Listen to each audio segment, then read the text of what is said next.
नमस्कार. मराठमोळी जीवन चॅनलमध्ये तुम्हा सगळ्यांचं मनापासून खूप खूप स्वागत.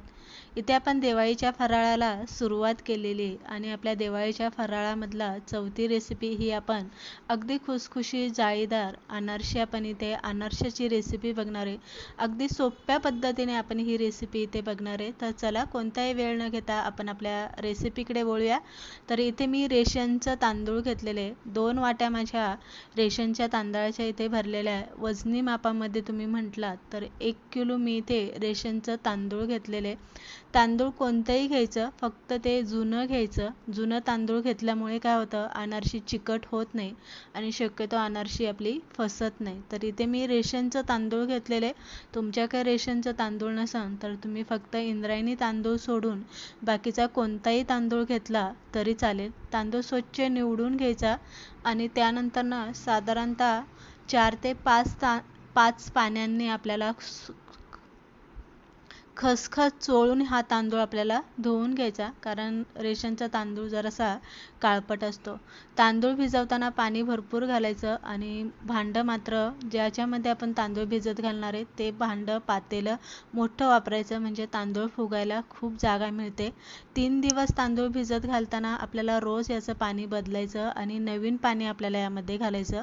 म्हणजे जर आज तुम्ही तांदूळ भिजत घातलं तर उद्या दुसऱ्या दिवशी सकाळचं पाणी बदलून नवीन पाणी यामध्ये घालायचं, म्हणजे तांदळाचा वास येत नाही. आणि तिसऱ्या दिवसानंतर चौथ्या दिवशी सकाळचं आपल्याला तांदूळ पाण्यातून बाहेर काढून थोडंसं सुकून ठेवायचं. तांदूळ जेव्हा चांगलं भिजतं तेव्हा त्याचा एक आंबट असा वास येतो, म्हणजे आपलं तांदूळ चांगलं भिजलेलं आहे. आणि आंबट थोडासा वास आला की अनारशीसुद्धा खूप छान बनतात. तर इथे आपण तांदूळ भिजत घातलेला आहे आणि 3 दिवस आपण तांदूळ इथे भिजत ठेवणार आहे. तुम्ही इथे बघू शकता 3 दिवस झालेले आणि तांदूळ मी इथे 3 दिवसानंतर स्वच्छ तांदूळ इथे परत 2-3 पाण्याने इथे धुवून घेतलेले. धुवून घेतल्याच्या नंतर आपल्याला एक चाळणी घ्यायची. कोणतंही एक भांडं घ्या, त्यामध्ये स्टँड ठेवून एक चाळणी आपली जी असते वेळून घ्यायची, ती चाळणी ठेवा. त्यामध्ये आपलं तांदूळ निथळून घ्या चांगलं. तांदूळ निथळल्याच्या नंतर अगदी आपल्याला सावलीलाच ते सुकून घ्यायचं. फॅन खाली सुद्धा तांदूळ अजिबात सुकवायचा नाही, नाहीतर अनारशी त्यामुळे सुद्धा फसतात. तांदळामधला जो दमटपणा असतो तो लवकर उडतो आणि तांदळाला कडकपणा येतो. म्हणून अनारशाचं तांदूळ हे नेहमी सावलीलाच एका कॉटनच्या कपड्यावरती साधारणतः 1 ते 1.5 तास हे आपल्याला सुकून घ्यायचं आहे. तर मी ते एका कॉटनच्या कपड्यावरती तांदूळ सुकायला घातलेले आहे. आता आपल्याला मोकळं फडफडीत अजिबात तांदूळ सुकून घ्यायचं नाही. इथे बरेचसे लोक चुका करतात बायका, की तांदूळ खूप कोरडं करतात. तर कोरडं अजिबात करायचं नाही. हातात घेतला तर त्यातला दमटपणा जो आहे तो हाताला लागला पाहिजे, पण पाण्याचा अंश अजिबात ठेवायचा नाही. तर इथे दमट असं तांदूळ आहे आणि तांदूळ आपल्याला मिक्सरला बारीक करून घ्यायचं. आता पूर्वीची लोक किंवा गावाला आपली जुनी लोक असतात तर गावाला उखळ असतं, पाटा असता किंवा खलबत्त्यात अनारशाचं पीठ कुटून घेतलं की त्याची अनारशी खूप छान लागतात. कधी तुम्ही त्या उखळामध्ये अनारशाचं पीठ कुटलं असेल किंवा पाट्यावरती वाटून केलेलं अनारशाची चव खरंच खूप वेगळी असते. पण आपल्याकडं हे दोन्ही नसेल तर अगदीच मिक्सरला तुम्ही हे इथे वाटून घेऊ शकता. वाटताना थोडं थोडं घालायचं आणि बारीक असं आपल्याला पीठ दळून घ्यायचं, वाटून घ्यायचं मिक्सरला. इतकंही बारीक नाही, थोडंसं रवळ ठेवायचं. तर तुम्ही इथे बघू शकता इतकंसं आपलं जे चाळण आहे ते इतकंच निघालेलं आहे आणि आपलं सगळं तांदूळ इथे दळून झालेलं आहे. चांगलं मऊसूद असं तांदूळ आपलं तुम्ही इथे बघू शकता, एकदम पांढरं शुभ्र असं आपलं तांदूळ इथे दळून झालेलं आहे. आता अनारशी खाताना आणखी चव लागण्यासाठी आणि खूप छान टेस्ट येण्यासाठी, सुगंध येण्यासाठी 1 चमचा मी इथे इलायची पावडर टाकलेली आहे. हे मात्र तुमच्या मनावरती, तुम्ही नाही घातलं तरी चालेल, पण एकदा नक्की घालून बघा इलायची पावडर. विलायची पावडर घातल्यामुळे खूप छान टेस्ट लागते. आता आपलं पीठ तयार करून झालेलं आहे. त्यानंतर आपल्याला गूळ आता किती घालायचा आहे, तर मी तुम्हाला इथे सांगितलं की माझं 1 किलो तांदूळ मी इथे घेतलेले आणि 1 किलोच्या माझ्या 2 वाट्या भरलेल्या आहे. पण इथे गूळ मात्र मी इथे साधारणतः 700 ग्रॅम मी इथे गूळ घेतलेला आहे.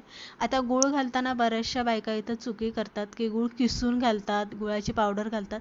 पण तसं अजिबात करायचं नाही. गूळ हा जरासा काळपट पाहिजे. चक्कीच चक्कीचा जो चिकट असा गूळ असतो तो अजिबात घालायचा नाही, नाहीतर अनारशी चिकट होतात. आणि गूळ टेचून टेचून खूप पातळ करायचा. तुम्ही इथे बघू शकता मी गूळ टेचून टेचून पूर्ण पातळ केलेलं आहे. आणि याच्यामध्ये आपल्याला जसं आपण गव्हाचं पीठ चपातीचं मळतो, भाकरीचं पीठ मळतो, अगदी तसंच आपल्याला हे इथे मळून घ्यायचं आहे. थोडं थोडंसं गूळ त्यामध्ये घालायचा, पीठ इथे मळून घ्यायचं. आता तुम्ही इथे बघू शकता पिठाला मळलं गेलेलं आहे. थोडासा माझा इथे गूळ राहिलेला आहे, तो पण मी इथे घालून घेणार आहे. आता 1 किलो तांदळासाठी मी इथे 700 ग्रॅम गूळ घेतलेला आहे. तर तुम्ही हे अंदाज कसं घेणार, तर तुम्हाला गूळ टेचून घ्यायचा आणि त्यानंतर ना तुम्हाला मळताना अंदाज येतो. मळताना आपल्याला पीठ पातळ होतं आहे का घट्ट आहे, त्यानुसार आपल्याला यामध्ये गूळ घालायचा.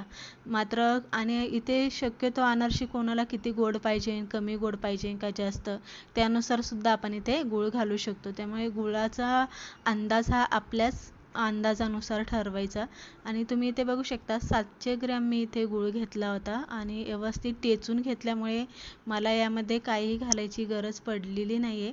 आणि छोटे छोटे गोळे आपल्याला बनवून एका पातेल्यामध्ये किंवा डब्यामध्ये हे पीठ आपल्याला भिजत ठेवायचं. आता तांदूळ आपण इथे 3 दिवस भिजत ठेवलं होतं, तितकेच दिवस आपल्याला हे पीठसुद्धा इथे भिजायला ठेवायचं. म्हणजे 3 दिवस पीठ इथे भिजायलाच ठेवायचं. कितीही घाई असली तरी 3 दिवस पीठ छान गुळामध्ये मुरलं की अनारशी जाळीदार होतात, खुसखुशीत होतात आणि विशेष म्हणजे अनारशी कडक होत नाही. खुसखुशीत जाळीदार झाली तरी अनारशी ही मऊ होतात. आता तुम्ही इथे बघू शकता 3 दिवस झालेले आपण अनारशाचं पीठ मळून व्यवस्थित गुळामध्ये टेचून मळून भिजायला ठेवलं होतं. आणि तुम्ही इथे बघू शकता छान त्याला म्हणजे लगेच जाणवते, त्याचा कलरसुद्धा अगदी गुळासारखाच बदललेला आहे. त्यानंतर ना आपल्याला अनारशी बनवायची, जर सगळी अनारशी आपल्याला एकदम बनवायची नसेल तर थोडंसं जितके बनवायचं तितकंच पीठ आपल्याला साईडला घ्यायचं, मोकळं करायचं. आता मी इथे मोकळं केलं तरी त्यामध्ये एक वलसरपणा आहे, चिवटपणा आहे. पण एवढं असून सुद्धा अगदी मुटकं हातात दाबलं तरी वळतंय. तुम्ही इथे बघू शकता मुटकं बनतंय. तरी पण अनारशीच्या पिठाला जो मऊसूद असा पेड्यासारखा जो मुलायमपणा पाहिजे ना, तो नसतो. कोणत्याच याला नसतो. म्हणजे तुम्ही कधी पण अनारशाचं पीठ बनवा, कसं पण बनवा, पण ते तसंच असतं. तर इथे आपण मी दूध घेतलेले, फक्त 1 चमचा दूध घातलेले. तुम्ही इथे बघू शकता 1 चमचा दूध घातलं आणि पीठ आपल्याला परत एकदा मळून घ्यायचं. जसं आपण भाकरीचं पीठ मळतो ना, अगदी तसं मळायचं. जर तुम्हाला असं वाटलं की अजून पिठामध्ये आपल्याला पाहिजे तसा चिकटपणा आलेला नाही आहे, तर अर्धा चमचा तुम्ही परत दूध घालू शकता. 1 चमचा अजिबात घालायचं नाही. मी थोडंसं मला वाटतंय की दूध पाहिजे, तर मी फक्त अर्धा चमचा दूध घेतलेलं आहे आणि एकूण मी 1.5 चमचा दूध यामध्ये घातलेले. तुम्ही बघू शकता 1.5 चमच्यामध्ये व्यवस्थित पिठाचा गोळा बनला गेलेला आहे.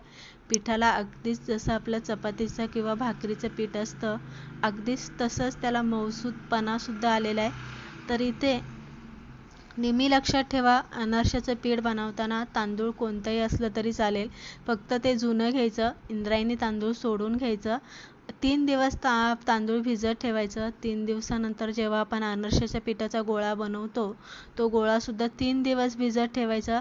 आणि त्यानंतर ना 3ऱ्या दिवशी किंवा 4थ्या दिवशी तुम्ही कधी अनारशी बनवायला घ्याल, तेव्हा त्यामध्ये पीठ असं थोडंसं दूध घालायचं, पीठ चांगलं मळून घ्यायचं आणि अनारशी बनवायला घ्यायचं. आता इथे आपल्याला किती पिठाची अनारशी बनवायची तेवढ्यातच दूध घालायचं. बाकीचं पीठ तुम्ही इथे फ्रीजमध्ये ठेवलं तरी अगदी सहज ते महिनाभर टिकतं. तर इथे आपल्याला एका पाटावरती मी खसखस पांगून घेतलेली आहे. पाटच घ्यायचा म्हणजे आपल्याला खसखस व्यवस्थित लावता येते. आणि छोटे छोटे आपल्याला इथे गोळी बनवून घ्यायची आणि अनारशा हाताला तेल लावून अनारशी इथे हातावरती थापून घ्यायची. अनारशी लक्षात ठेवा, जास्त पातळ सुद्धा थापायची नाही, अनारशी जास्त जाड सुद्धा थापायची नाही.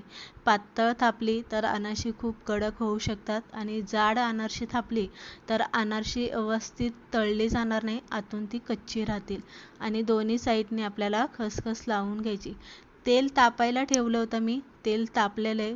जास्त कडकडीत असं धूर निघेपर्यंत अनारशाचं तेल कधीच तापून घ्यायचं नाही, नाहीतर अनारशी पटकनी गूळ घातल्यामुळं काय होतं, अनारशी पटकनी वरनं तळलेली दिसतात आणि आतमधनं पीठ जे असतं ते कच्चं राहतं, अनारशाला जाळी पडत नाही आणि अनारशी टिकत सुद्धा नाही जास्त दिवस जर अनारशी कच्ची राहिली तर.